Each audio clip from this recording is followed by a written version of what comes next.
Amen. Amen. Et l'église la louange. Et l'église armée de victoire.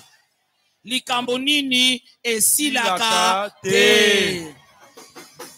Topesa ba politicien lokumu. Topesa Yesu Masia lokumu. Ni sala ba politicien esala nini ekweya. Toti kanzambe atambusa biso boye to boye te boye. Amen. Amen. Toti kanzambe atambusa.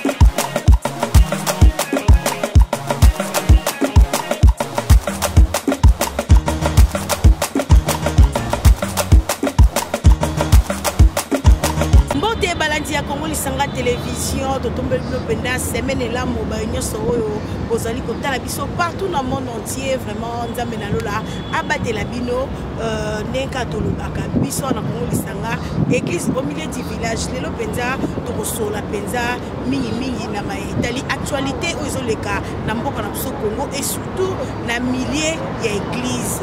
Les Lopenza, Toromekampe, Kobetali Solo, Topeko Solo, na Matali, conflit, Oumela, les Lokino, c'est 15 ans à 20 ans, au conflit, il y a pasteur Ngalasi, il y a église La Louange, puis il y a pasteur Coutinho Fernando, il y a église armée de victoire. Puis nous avons vu Makambo et les Kaka, il n'y a pas si pasteur Coutinho Kenaki, na makala kuna kangami après on voulait les qui les lois abima na yaza mikili ya poto webi conflit on apenda oye panza l'église oyo penza e panza ba famille oyo bana ko sambela na armée de victoire okuna azana le louange pour ba passer ba petit conflit ba sona rasute les équipes penda likambo samaki pasika ana kasavu na kanda bano nyoso bato bayebi bavanda na kasavubu bayebi bavanda na shaba na kanda histoire wana tozongi penda leo na histoire oya pasteur Ngalasi na pasteur Coutinho Fernando isola pasi biso tokomeka mpe kotuna ba question ti conflit ane bandaki ti ekeiti na suka ba pasteur bozalaka wapi pe na bona kala ezaka pe à l'époque ezaka na président ou azaki président église de réveil o lelo pasteur Dodo Kamba toyebaka ezaka ba pasteur ebele bazalaka kokamba église to kanisi be kakenza mwana mbo à l'époque kasi bazwaki likanisi ya kosobisa ba pasteur wana mibalete po baleka na kimia.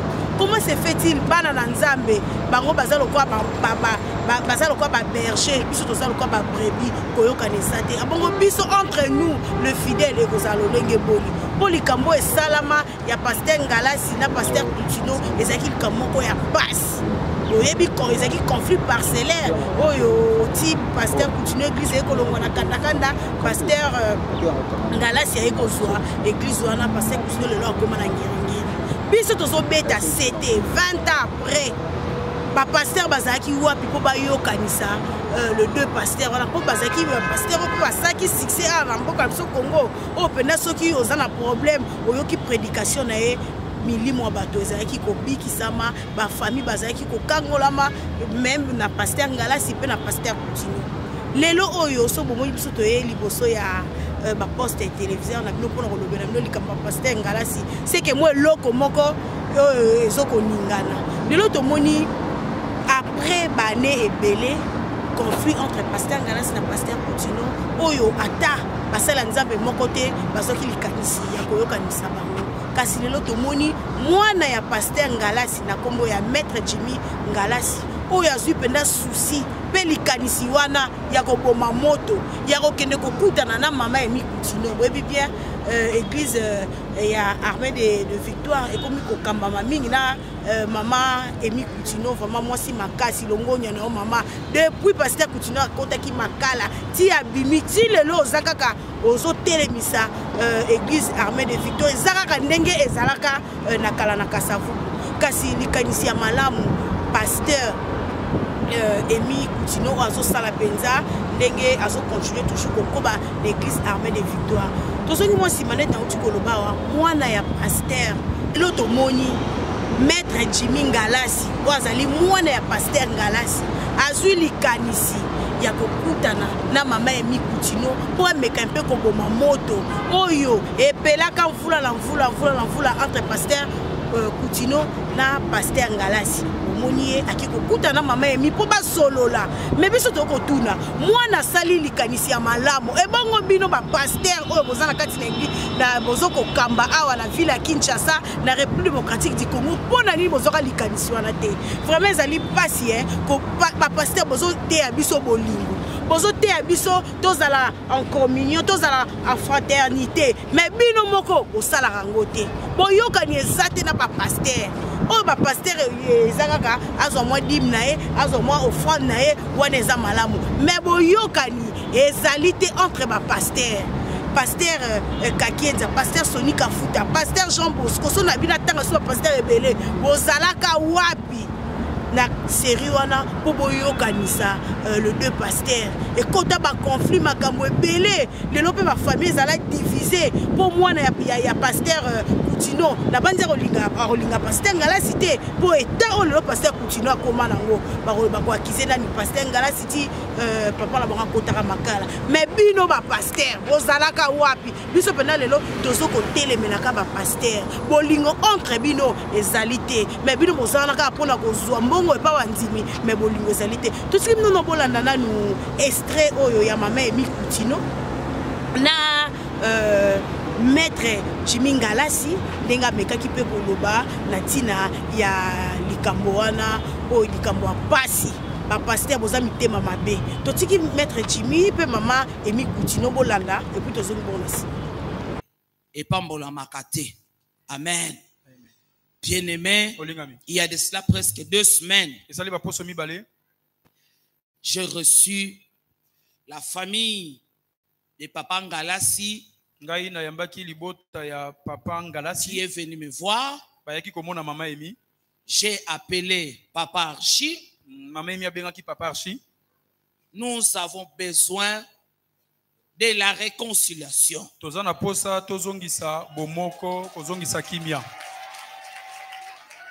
Parce que nous sommes des enfants de Dieu. Laisse les gens qui acclament acclamer. Amen. Amen.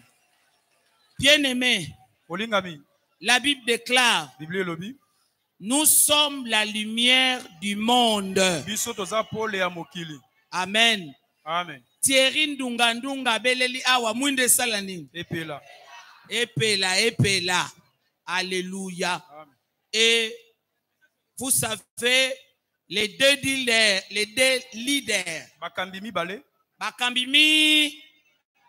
Nalobi bakambimi. Soki bakoyoka na te. Na sima na bango batebele bakosala nini. Voilà pourquoi. Nga ozomona ngai kandeki na telemi boye. Mais malubanan tasoloba. Papa Koutino, on doit se réconcilier afin que mokile mona que toza banana.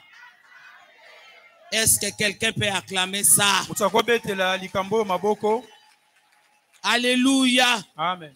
Bien-aimé, Jésus même à la croix, tu ne peux pas te rendre compte qu'il s'adresse au Père. Père, Papa, pardonne-leur car ils ne savent pas ce qu'ils font. Même un homme de la même nature que toi et moi, comme Étienne, il a crié pendant qu'on était en train de le lapider. Père, pardonne-leur. Il a vu le ciel ouvert. Amen. Amen. Amen. Bien-aimé, c'est que les parents, les aînés dans ces pays, Landanga Malam, n'ont pas pu faire pour aider les deux églises à se réconcilier.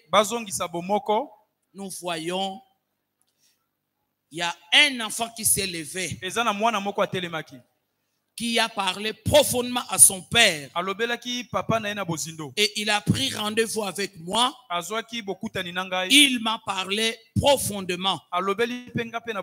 J'ai appelé papa. Il a parlé avec papa. Papa a dit, mettons la parole de Dieu et Zalali. Les restes d'Nzamba qu'on s'occupe n'ango sont les paroles de papa archbishop. Koyoka na bango mibale ekosala bisike bele ebeba ebongarate salinini. Nous voulons commencer une nouvelle histoire. C'est pourquoi lokola bakambi mokambi ya la louange papa Ngalasi mokambi ya armée de victoire balobi que totika avenir ya mabe te mais totika avenir ya malamu mabe to mabe mabe to malamu. Voilà pourquoi acclamez pour le Seigneur. Amsi qui est porteur de message. Yenda memi sango. Beta maboko, beta mabo.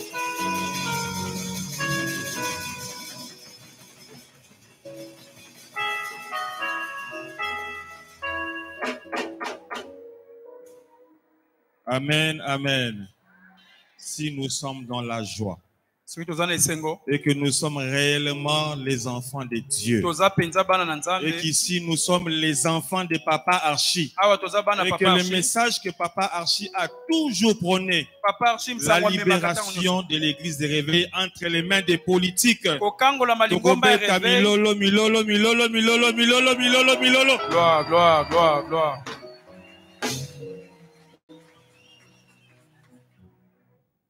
La Bible me dit de vous dire, recherchons la paix avec tous. Po Nzambe asala na kati ya bana na ye, Nzambe a utilisé 3 choses.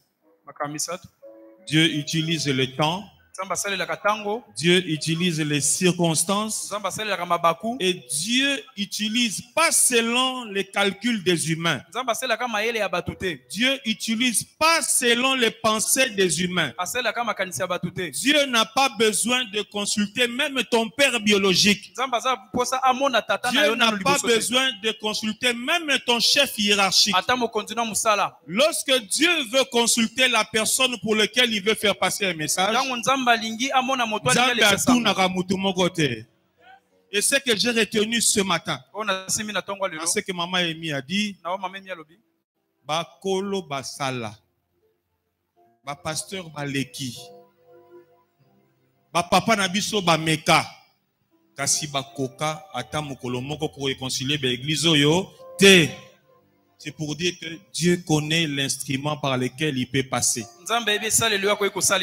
Et pour mon petit témoignage, dans ma famille, on sait que moi, je dis difficilement oui et je dis difficilement non. Mais quand je dis non, c'est non. Et quand je dis oui, c'est oui. Et j'ai toujours dit, moi, je marche selon l'ainsi dit l'Éternel. Dieu m'a mis à cœur d'aller vers ma maman qui est là. Okozalando ki soko lobi ke mama waza mama nangate.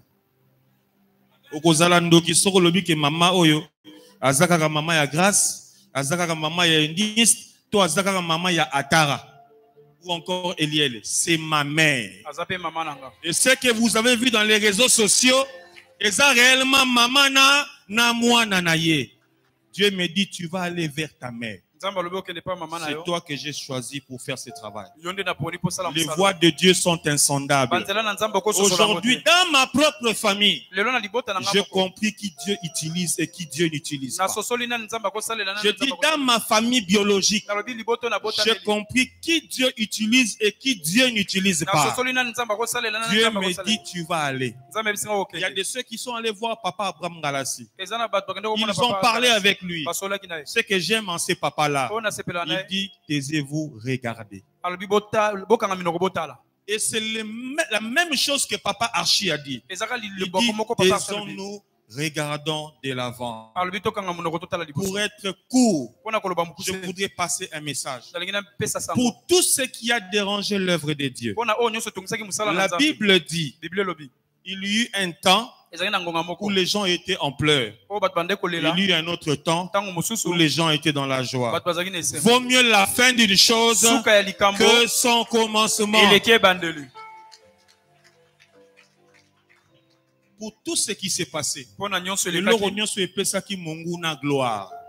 Voir comment l'église était en train de se déchirer devant Dieu, devant le peuple de l'armée de victoire, devant ceux de l'église de la louange qui me suivent. Je vous présente nos sincères excuses au nom de l'église corps du Christ. Que Dieu vous bénisse beaucoup. Gloire à Jésus. On acclame pour le Seigneur. On acclame pour le roi. Amen. Amen. C'est un erreur. Accompagnons ce que l'enfant veut faire. La réconciliation. Les gens voient que nous sommes des enfants de Dieu. Nous enterrons la hache de la guerre. Maintenant, on peut vivre tranquillement dans nos quartiers. Mouta la louange azan de konayo. Mouta armée de victoire azan de konayo. Ce moment était difficile. Mais Maître Jimmy a rendu ça possible. Alors oui, maman, je dois briser ces mirailles. Est-ce qu'on peut accueillir aussi les gens de la louange qui se tiennent debout, qui accompagnent les serviteurs? Voilà. Voilà. Merci beaucoup. Nous voulons parler le même langage avec vous. Comme on a longtemps discuté avec Maître Jimmy. Allons de l'avant comme des enfants de Dieu. Nous sommes la lumière du monde. Nous avons le ministère de la réconciliation. Alléluia. Et les jours à venir, au Komona, Papa Ngalas na Papa Koutino, bako pesa biso lisu message, ndenge kaka lelonga na pesi message avec mon partenaire, ya likambo tozosala. Likambo tozosala etali église de réveil te. Pour église de réveil basala keloko mon côté. Likambo etali banana biso bana ntambe tozoluka toyokana. Totia kimia esika diable azwa esika. Amen. Amen. Et ça la sonne. Ya mupaka na yeba. Église songolo paka la bayoka naka. To kwe isi manduki wana. Totika Yesu akendeli. Totika Yesu alonga. Boeto boete. Simba motema no banda kubondela. Au nom de Jésus. Au nom de Jésus. Merci Saint-Esprit. Oui, baimboka bauti kolanda penza wana ezaki bongo mateya ya mama Emi Koutino en plein kilt o mama Emi azokoloba émotionné na ndenge mwana ya pasteur Ngalassi na kombo ya Maître Jimmy Ngalassi akena kokutana na mama Emi po basolola asa bazana besoin ba se réconcilier po ba pasteur mingi batikala ko sala ngote olandi wana na cher ndenge mama Emi akolela ndenge akoloba abengi papa Archie Paul Banaye tala bandeko na biso la louange mwana ayeko sala asali pe exemple moko malamu pote à réconcilier les deux églises ou soit les deux pasteurs. Vraiment ezali pasi donc le benor ba collaborateur surtout collaborateur ya pasteur Ngalasi lelo yoko oza ko s'engager oza ko tweeter oza ko loba ete mwana pourquoi sali démarche wana biso toyebi ba collaborateur bazana ba politicien bino na kasi église boza pe na ba collaborateur vraiment c'est la honte o kasoni wana eza ndako ya Nzambe église mais vraiment sans sa mot ya pasteur eza soute lelo toyebaka pasteur ba pasteur baza bato balukaka kimia baza bato tokomona Nzambe à travers bango mais lelo eza bongo te ba pasteur boli ko sangisa te eloko bino boko sala eza division boli ko sala diviser à tout moment l'autre komona ba politicien ne ba ko soma bino na mwa kanyaka vraiment sans sa moi pasteur eza lisusu te biso siko bandini biso ba prébi totelema wapi soki bino boza bino moko ba pasteur boza ba exemple te bino moko ba pasteur bolingi division bino moko ba pasteur bolingi ko sangisa te abongo boni biso ba pate na bino si tokozaka na division si tokokabwana kakati vraiment eza pasi mingi likambo penza esalami malamu matondi mingi na maître Jimmy Ngalasi ozwi penda likanisi ya malamu ya koyokanisa ba démarche to biki oketi na suka un jour to mona papa archi papa na biso docteur Ngalasi bakozala sika moko bakosolola pe kimie kokota likambo to yebiango depuis tozalaka bana mikie makambo ya conflit parcellaire au pasteur Ngalasi na pasteur Coutinho bayokanaka te makambo ebele pasteur Kakienza bozalaka wapi pasteur Mukuna bozalaka wapi lelo pasteur Mukuna aza ko faire adhérer bandimi na ye en plein kilt tozo kende wapi église oyo to ebite temps de la fin oyo yeso ebise temps de la fin apocalypse yango to comment vivre en plein kilt ngala ye nanga kolele pa Nzambe masumu nanga na ye ko senga kimia na libota nanga okoma na s'adhérer na parti vraiment pasteur Mukuna boselelo mo soni et le robino boko sala ko sangisa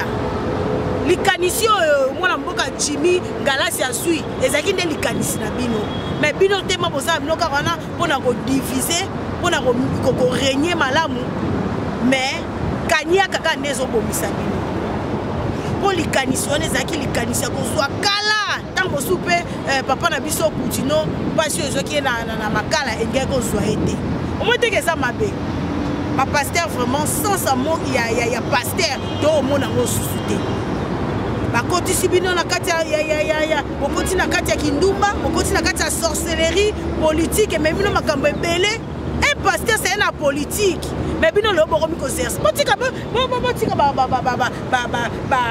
Congo mani ba étudiant ba kotata na politique mais bino ba pasteur boko ta na politique président le bino soutenaka à l'époque botiki ebondi ko finga ale boye suna Fachi Beton lobi après 2050 so Fachi Beton okende bino boya lisusu kokumisa wa kolanda ba pasteur botambola na limemia ekozala malamu mingi soki bino moko bozana ba message ya tribal bozana message ya haine bozana message ya division abongo biso moko ba pate na bino tokosuka wapi vraiment ezaki bongo analyse autobika ko semno mokolo moi lelo pour na conflit ya église la louange ya pasteur Ngalasi pe na pasteur Coutinho boyebi likambo ndenge bandaka bato bayebi balandaka likambo lelo division kota na tous les deux camps lelo to eli bino ezaka bongo premier parti toko kende to relaxa bino kona tina suka to yebi ke elongo na maître Jimmy Ngalasi waza mwana ya pasteur Ngalasi